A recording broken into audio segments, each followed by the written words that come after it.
आज आमचे मदीं हांगा उपस्थित आसा,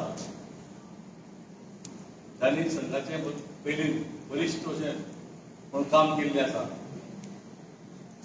ते दीनदयाळ रिसर्च इन्स्टिट्यूट जें भारतरत्न नानाजी देशमुख हांणी तयार केल्लें चित्रकूट हांगा, आनी ते इन्स्टिट्यूटाचें सगळें काम पळोवपी कोऑर्डिनेटर अशे आमचे अभयजी महाजन आमचे मदीं उपस्थित आसा। ते तुमकां तेजी कामाचे बद्दल, संस्थेचे बद्दल आनी बाकीचे तुमी कितें विचारता तेजे बद्दल माहिती दितले। हिंदी में बोलूं ठीक है? मराठी बोलू शकतो, ओरिजिनली मी विदर्भातला आहे, पण माझा जन्म हिंदी बोले मराठीत चालेल, मराठी चालेल।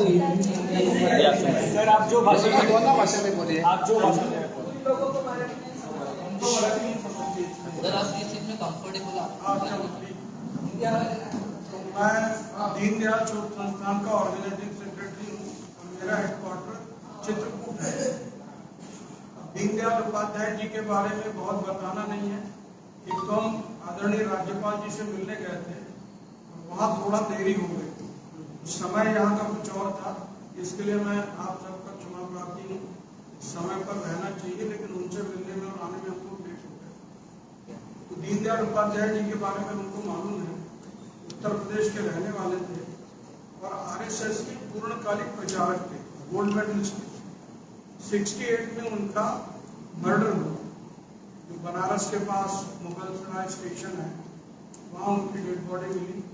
और उस समय पर आज भी जो राष्ट्र का रहस्य बना हुआ है, तो उस समय आरएसएस के जो पूजनीय सरसंघ चालक थे, आरएसएस प्रमुख गोलवलकर गुरु, उन्होंने दीनदयाल जी को एक काम सौंपा, इंटीग्रल ह्यूमनिज्म के ऊपर कुछ काम करके और समाज के सामने वो विषय रखना था।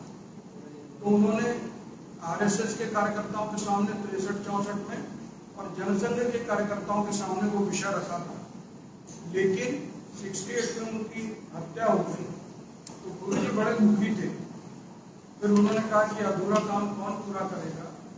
तो नानाजी संघ के प्रचारक थे, उन्होंने कहा कि अब इस काम को मैं पूरा करूंगा। आरएसएस के संपर्क में नानाजी पहले आए, महाराष्ट्र के, तो उस समय का परभणी जिला, अब हिंगोली जिला हो गया, वहाँ के रहने वाले थे नानाजी, और संघ के प्रचारक बने और नानाजी को उत्तर प्रदेश भेजा गया।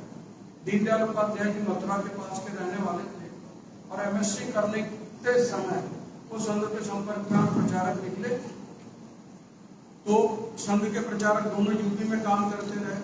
फिर आरएसएस ने जब प्रकाशन विभाग का काम चालू हुआ, राष्ट्र धर्म प्रकाशन, तो ये लोग लखनऊ आए दोनों। और उसके बाद जब 52 में जनसंघ की स्थापना हुई, तो दीनदयाल जी और नानाजी दोनों जनसंघ में रहे।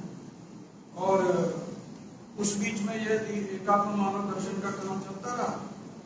और 67 में दीनदयाल जी जनसंघ के राष्ट्रीय अध्यक्ष, और उसी समय मैंने कहा कि वो एकात्म मानव दर्शन इंटीग्रल ह्यूमनिज्म पर उन्होंने विषय रखा। 68 में उनकी हत्या हुई। 67 में एक बड़ा काम हुआ। उस समय केवल कांग्रेस सरकार में थी, जनसंघ के कुछ उंगलियों पर गिनने लायक एमपी चुनकर आए। नानाजी बड़े प्रयोगधर्मी थे, उन्होंने दीनदयाल जी से बात की। उस अधूरे काम को पूरा करने का काम नानाजी ने कहा कि अब हम करेंगे, और दिल्ली में एक बड़ा भवन लेकर के 10 वर्षों तक बौद्धिक गतिविधियां चलती रही वहां पर।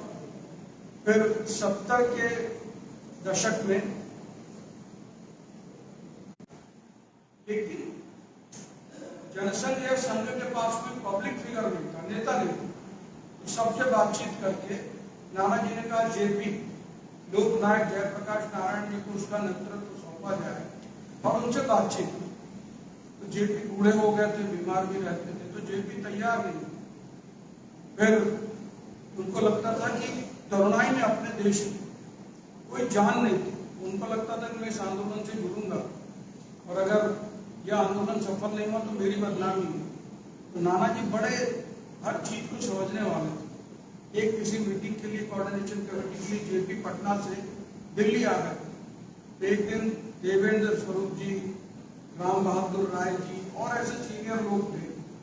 तो नाना जी उनको एक किस्सा बता रहे थे दिल्ली में। मैं भी दिल्ली नाना जी के साथ रहा। उन्होंने कहा कि जेपी आ रहे तो हमने 1000-1500 मोटरसाइकिल और एक मोटरसाइकिल पे 2-2, 3-3 जेपी प्लेन से उतरे। हमारा नेता कैसा हो, जयप्रकाश नारायण जैसा हो, जेपी तुम संघर्ष करो, हम तुम्हारे साथ हैं। तो बोले फिर जेपी को जोश आया और उन्होंने इस आंदोलन का नेतृत्व स्वीकार किया। 74-75 में उस आंदोलन के बल पे गुजरात की सरकार, चिमन भाई पटेल की सरकार ऑर्गेनाइज वे में सब काम चालू हुआ।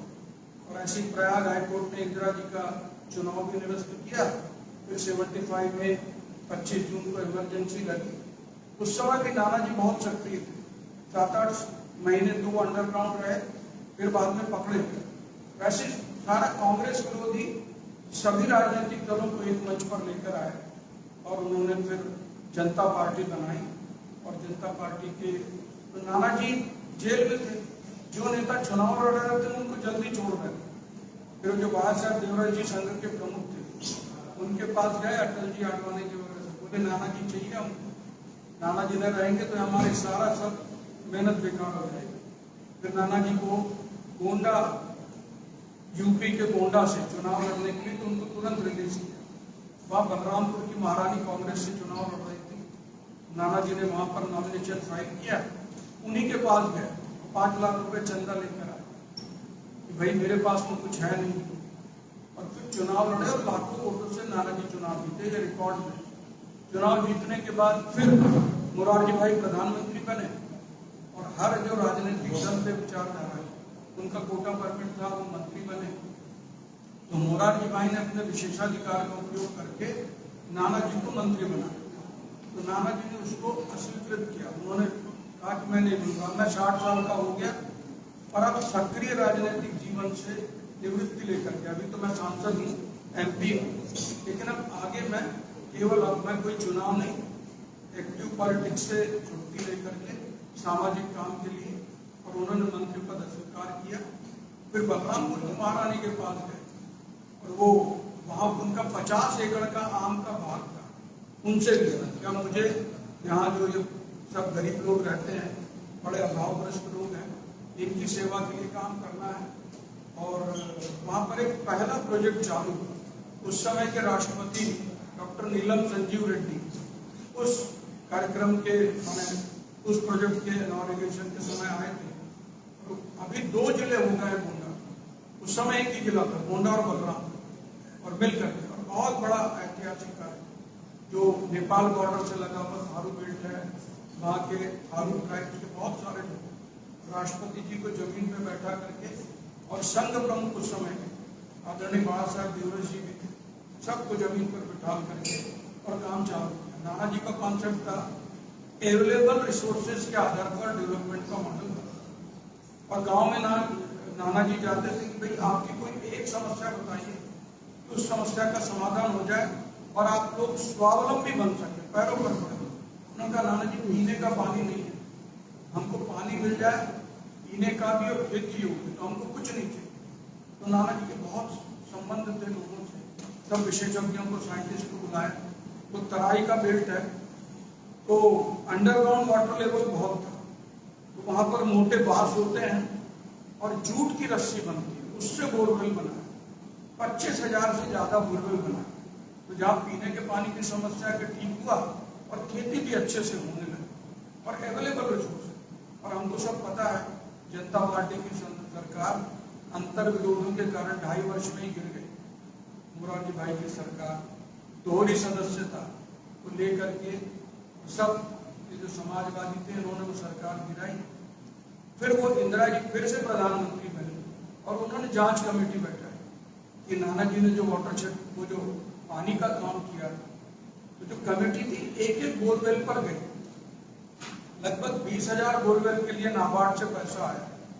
उस कमेटी का पार्लियामेंट में कमेटी की रिपोर्ट है 25,516 बोरवेल बनाई थी नाना। और वो कह रहे थे कई रिमोट एरिया में हम लोग जा नहीं पाए हैं, हर बोरवेल चालू है। यानी ऐसा उदाहरण नाना जी ने चित्रकूट में एक बड़ा प्रोजेक्ट काम किया है। दिल्ली में 7 माले की इमारत है, दीनदयाल चौधरी संस्थान का मुख्यालय। चित्रकूट के अंशे आश्रम के पूज्य भगवानंद जी महाराज उसके सामने से जा रहे हैं, 7वें माले के ऊपर पूरा देखा, मुझे मालूम है मध्य प्रदेश की और उत्तर प्रदेश की सीमा पर राम जी ने जो वनवास काल का हम लोगों की मान्यता है कि 11.5 वर्ष उन्होंने चित्रकूट में बिताया। उन्होंने कहा कि आप आइए और वहाँ काम करिए। नाना जी सब 75 वर्ष के होने वाले। उन्होंने कहा महाराज जी मैं 75 वर्ष का होने वाला हूँ, बूढ़ा हो गया हूँ। बोले नहीं, चित्रकूट को आपकी जरूरत है, फिर आप चित्रकूट आइए। नाना जी चित्रकूट आए और पहली ग्रामोदय रूरल यूनिवर्सिटी दुनिया की पहली बनाई। मगर नाना जी का कॉन्सेप्ट तो बड़ा अलग प्रकार का था। आश्रम की जितनी जगह आप रिसर्च करिए, गरीबों के लिए, अभावग्रस्तों के लिए आप काम करिए। हम सब कार्यकर्ता जो काम करते हैं, नाना जी ने एक ही बात कही, जनता की सहभागिता और पहल से जो काम होता है वो टिकाऊ होता है। आजकल सस्टेनेबल डेवलपमेंट की बहुत सारी बात चलती है, तो ये कहा था उन्होंने।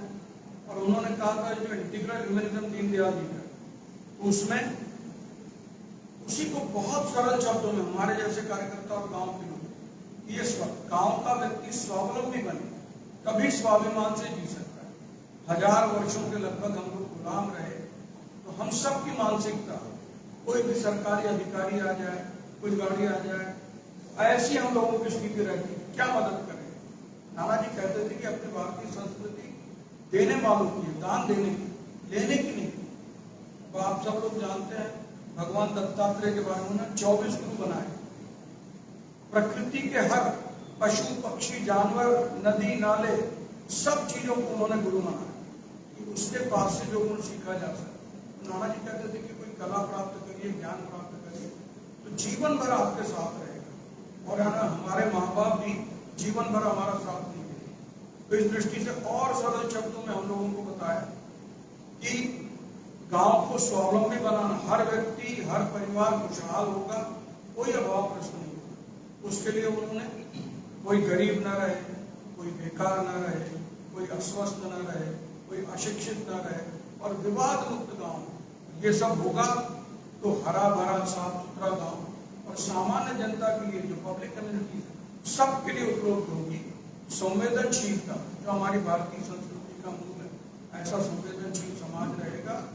और उसको लेकर के और चित्रकूट का 90 से प्रकल्प चालू हुआ, यूनिवर्सिटी भी चली, फिर वो सत्ता परिवर्तन हुआ, बीजेपी की सरकार के बाद कांग्रेस की सरकार आई, उसमें बहुत सारे रोड़े अपनाने लगे।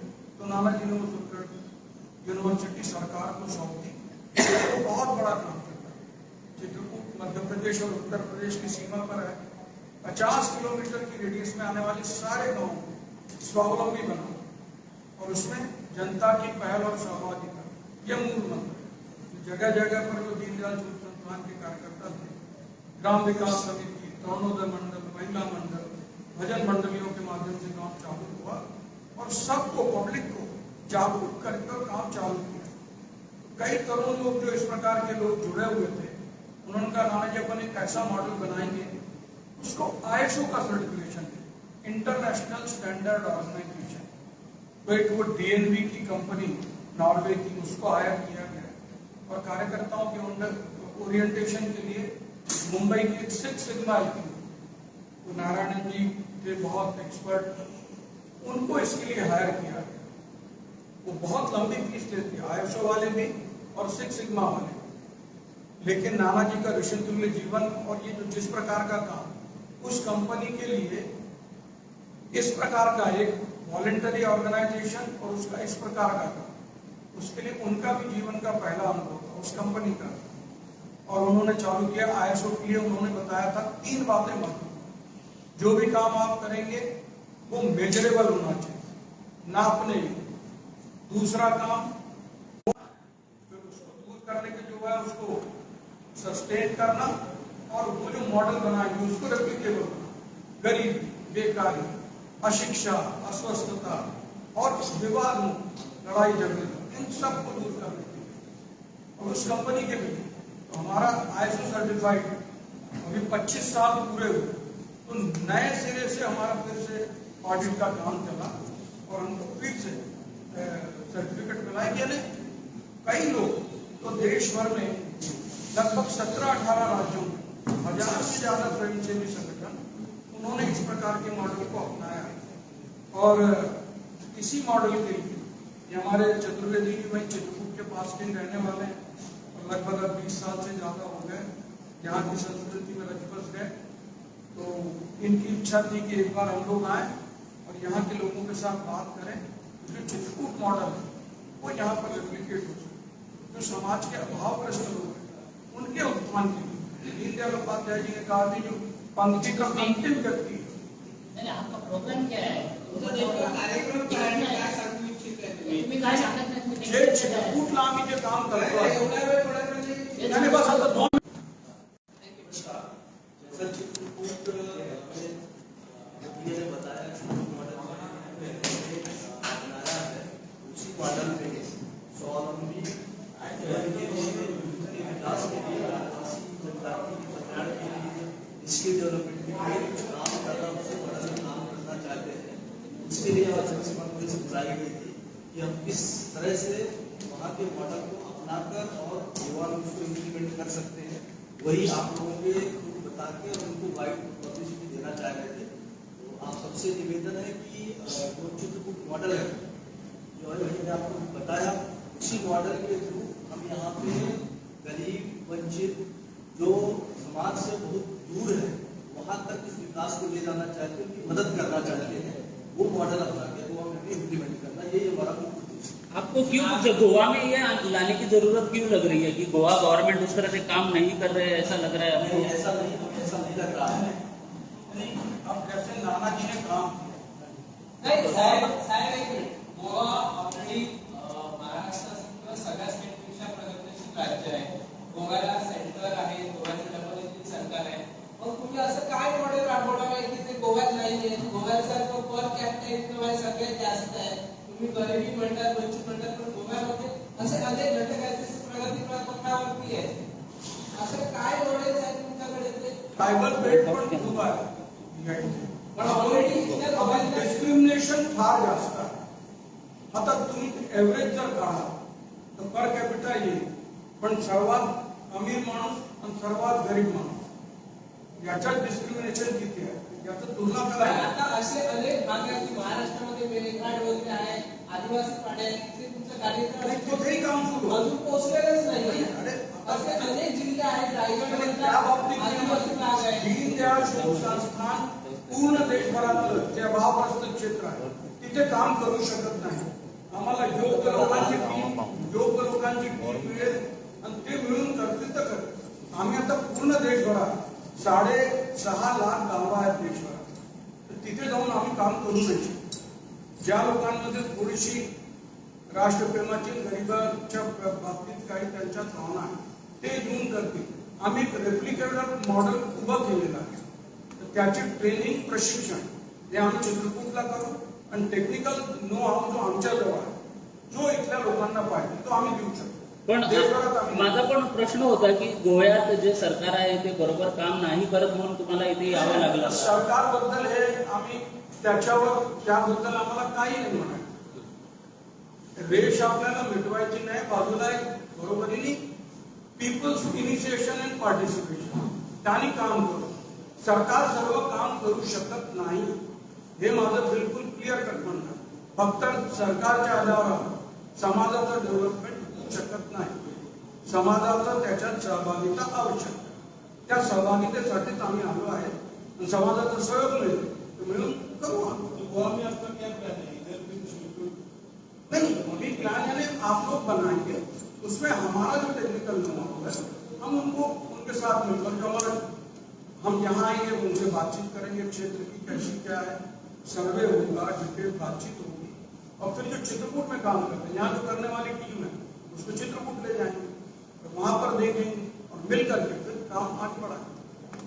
देश भर के 6.5 लाख को हम जैसे चित्रकूट बॉर्डर पर हमने जो 500 गाँव बनाए हम नहीं कर सकते, हमारी इतनी ताकत भी नहीं. जहाँ स्थानीय समाज और हमारे साथ जुड़ेगा और उनकी इच्छा हो तो मिल करके करें। Okay, thank you.